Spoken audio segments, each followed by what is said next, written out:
नमस्कार, मी assistant professor Krishna बालने। तर विद्यार्थी मित्रांनो, या व्हिडिओमध्ये आपण MPSCने जो राज्यसेवेसाठी मेन्ससाठी पॉलिटिकल सायन्स म्हणजे PSIR जो ऑप्शनल सब्जेक्ट आहे, तर त्या ऑप्शनल सब्जेक्टचा काय सिलेबस दिलेला आहे ते आपण एक थोडक्यात पाहणार आहोत। तर सर्वप्रथम मी सर्व विद्यार्थ्यांना सांगू इच्छितो की काही विद्यार्थ्यांच्या मनामध्ये असं रुजू झालेलं आहे की बाबा माझी इंडियन पॉलिटी किंवा माझं एम लक्ष्मीकांत वाचून झालेलं आहे, ते मला पहिल्या पेजपासून शेवटच्या पेजपर्यंत एकदम पूर्णपणे मला पाठांतर झालेलं आहे। त्यामुळे माझं पॉलिटिकल सायन्स किंवा PSIR जो माझा ऑप्शनल सब्जेक्ट आहे तो ऑलरेडी माझा स्ट्रॉंग झालेला आहे आणि मला ऑप्शनल सब्जेक्ट आता दुसरं काही करण्याची गरज नाही, असं ज्या विद्यार्थ्याला वाटत असेल तर तो भाऊ खूप मोठ्या चुकीमध्ये आहेस। का? कारण तुझी मोठी चूक या ठिकाणी होते की जी इंडियन पॉलिटी आहे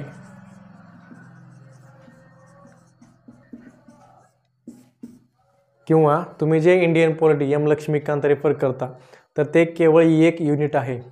अशा अनेक युनिटपासून पॉलिटिकल सायन्स या सब्जेक्टची निर्मिती झालेली आहे। केवळ इंडियन पॉलिटी नाही, इंडियन पॉलिटी त्याच्यामधला एक उपघटक किंवा एक युनिट आहे। तर ते बाकीचे कोणकोणते युनिट आहेत ते आपण पाहू।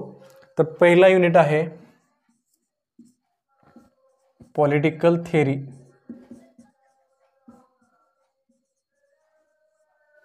दूसरा युनिट आहे कंपैरेटिव पॉलिटिक्स,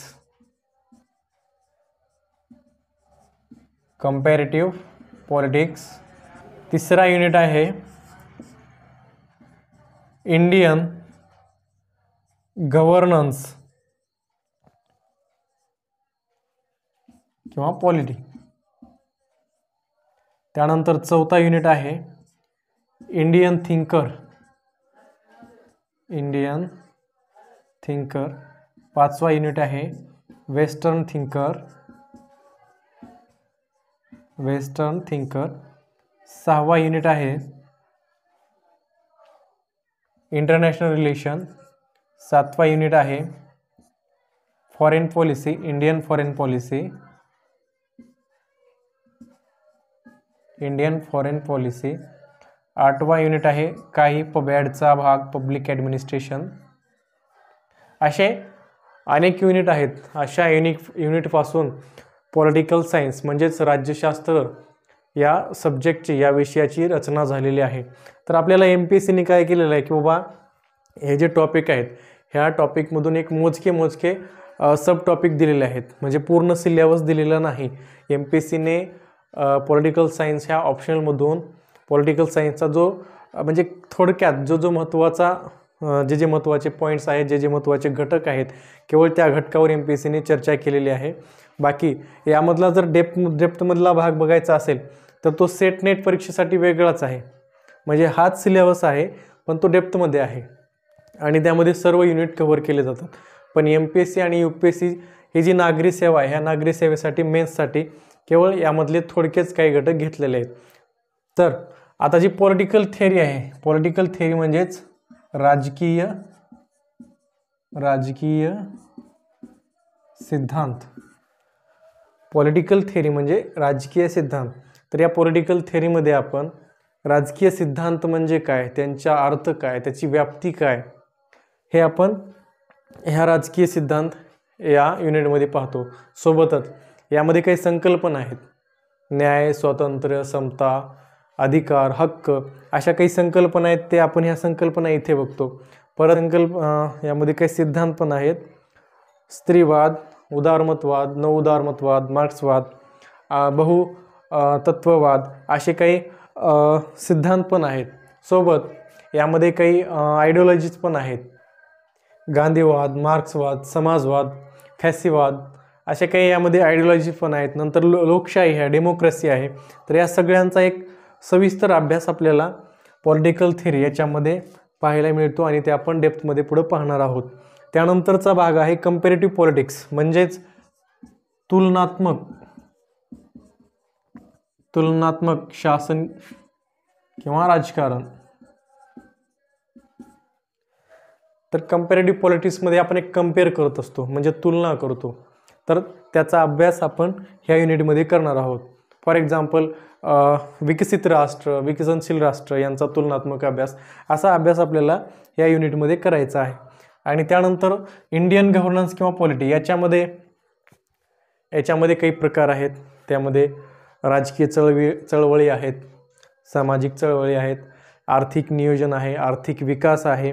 याच्यासाठी जे मुवमेंट झालेले आहेत ते आपण ह्या टॉपिकमध्ये पाहणार आहोत. परत आपण जे MPSC असो किंवा UPSC असो, MPSC UPSCचे विद्यार्थी जे आपण इंडियन पॉलिटी रेफर करत असतो एम लक्ष्मीकांतचं, तर ते बुक या ठिकाणी आपण रेफर करू शकतो या युनिटमध्ये. सोबतच historical background of Indian constitution आपल्याला इथं केलं पाहिजेत. परत संविधानाची निर्मितीपासूनचं पुढं आपण या ठिकाणी केलं पाहिजेत.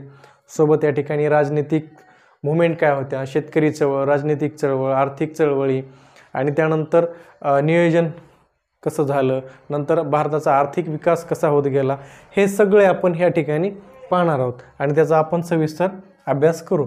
त्यानंतरचा युनिट आहे इंडियन थिंकर. इंडियन थिंकर म्हणजे काय, तर आता भारतामध्ये जे विचारक होऊन गेले, तर त्या विचारकांचे काय विचार त्यांनी दिले, त्यांचे काय विचार होतं, त्यांचं योगदान काय होतं, तर ते आपण या टॉपिकमध्ये सविस्तर पाहण्याचा प्रयत्न करणार आहोत. यामध्ये धर्मशास्त्र, अर्थशास्त्र, बौद्ध विचारधारा,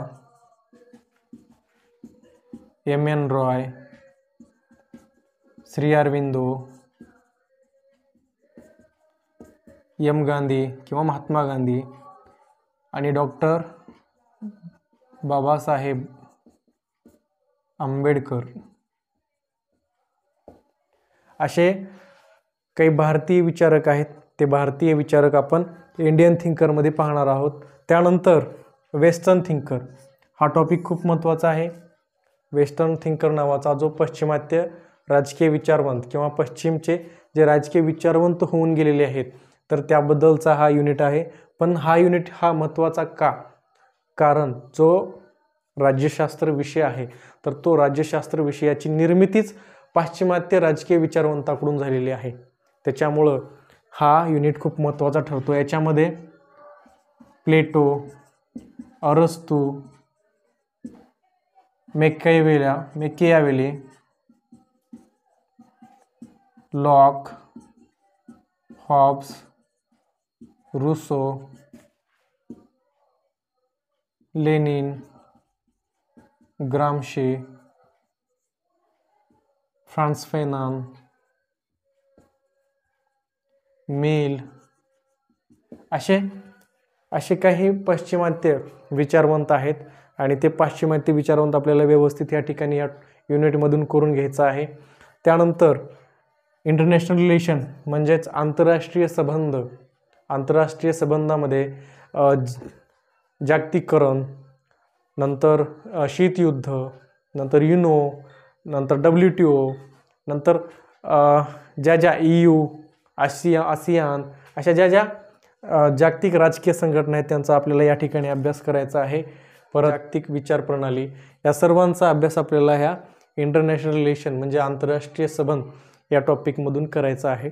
त्यानंतर इंडियन फॉरेन पॉलिसी म्हणजे भारताचे परराष्ट्र धोरण. तर विद्यार्थी मित्रांनो, भारताचे परराष्ट्र धोरण पूर्वीचे काय होते आणि आता त्यामध्ये काय बदल आलेला आहे, तर भारताच्या परराष्ट्र धोरणामध्ये ह्या युनिटमध्ये आपल्याला हे एकदम सविस्तर करायचं आहे. याच्यामध्ये आपल्याला भारत अमेरिकेचा संबंध काय, अगोदर कसा होता, आता कसा आहे, भारत रशियाचा संबंध काय, अगोदर कसा होता, भारत आणि युनायटेड नेशनसोबत भारताचा सध्या संबंध काय आहेत, हे सर्व व्यवस्थित. नंतर अलिप्तवादी धोरण वगैरे, पंचशील तत्व वगैरे जे काही भारताचे परराष्ट्र धोरण होते, भारताची फॉरेन पॉलिसी होती, ते आपण ह्या टॉपिकमध्ये व्यवस्थित करण्याचा प्रयत्न करणार आहोत.